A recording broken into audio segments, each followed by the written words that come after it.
ॐ नमो भगवते रुद्राय ॐ नमस्ते रुद्रमन्यव उतोते शवे नमः नमस्ते अस्तु धनवने बाहुभ्यामुत ते नमः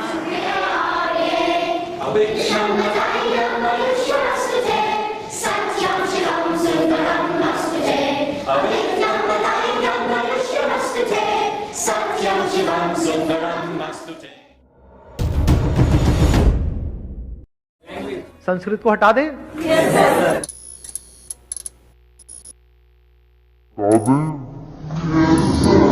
ऊपर से उसका कोई यूज ही नहीं है। अपने माँ बाप को देखा है कभी संस्कृत में एक दूसरे से बात करते हुए? त्वम किम करिष्यामि, अहम खाना बनिष्यामि।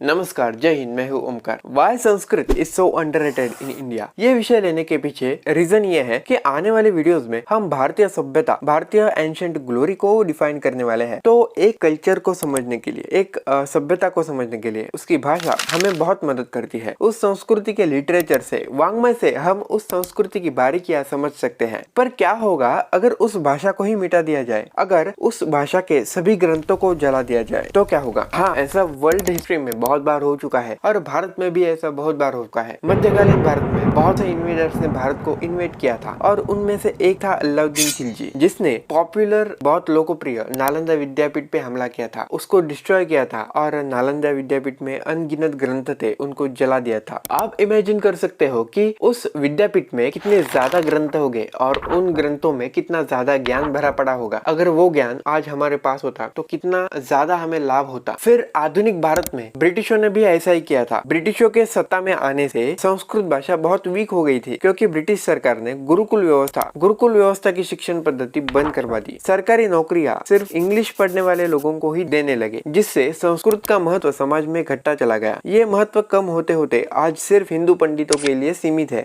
आज भारत में लोग ऐसा विचार करते हैं कि संस्कृत पढ़ के मुझे क्या मिलेगा, पैसे तो मुझे इंग्लिश पढ़ के मिलेंगे। पर देखिए, ये वही गुलामी वाली सोच है जो अंग्रेजों ने हमारे फर्स्ट जनरेशन में इंजेक्ट की थी और बाद में इंडियन गवर्नमेंट ने भी ये इंजेक्शन जारी रखा था। इसके शॉर्ट टर्म इफेक्ट से ज्यादा लॉन्ग टर्म इफेक्ट होते हैं। पहले तो उस कल्चर में आगे आने वाली पीढ़ी उन इन्वेडर्स की गुलाम होती है, प्रोबेबिलिटी बढ़ती है, वो अपनी हिस्ट्री, कल्चर भूल जाते हैं या फिर इन्वेडर्स ने फैलाई हुई हिस्ट्री को अपना मानते हैं और इसका फायदा इन्वेडर्स को ही होता है अपनी सत्ता फैलाने में और स्थिर करने में, जो कि अंग्रेजों ने भारत में किया था। अब संस्कृत के बारे में कुछ फैक्ट जानते हैं। संस्कृत को mother of all Indian languages and European languages as well ऐसा कहता है। 1985 के फोर्ब्स के एक आर्टिकल में बोला गया था कि संस्कृत कंप्यूटर और आर्टिफिशियल इंटेलिजेंस के एल्गोरिदम के लिए सबसे उपयुक्त लैंग्वेज है, क्योंकि संस्कृत के पास एक प्रॉपर ग्रामर है जो कि ऋषि पाणिनि द्वारा बनाया गया है और वो फ्यूचर प्रूफ, रिलायबल है। और किसी भी लैंग्वेज का, किसी भी भाषा का ग्रामर इतना प्रॉपर नहीं है। संस्कृत का उच्चारण, संस्कृत के मंत्रों का उच्चारण करने से बच्चों में कंसंट्रेशन बढ़ता है और उनकी मेमोरी शार्प बनने के लिए मदद करता है। कई रिसर्च पेपर और आर्टिकल्स ऐसा भी कहते हैं कि नासा भी संस्कृत का उपयोग करता है अपने लिए, मगर there is no official statement from NASA, therefore I can't say anything about this.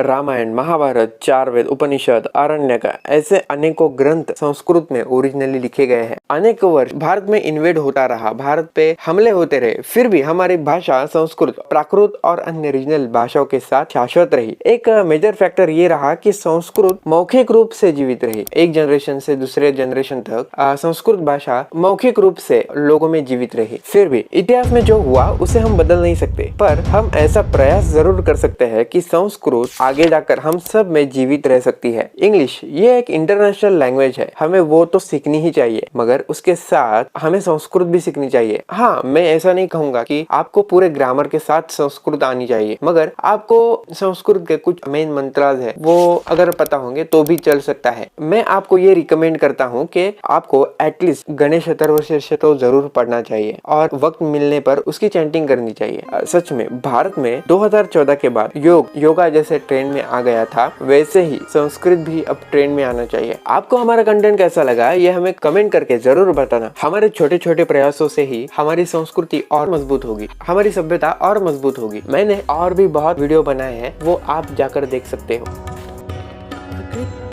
सुरम्यं विशालं प्रकामं सरित्तारहारैललामं निकामं हिमाद्रि ललाटे नदी चैव सिन्धु प्रियं भारतं तत् सदा दर्शनीयम् प्रियं भारतं तत् सदा दर्शनीयम्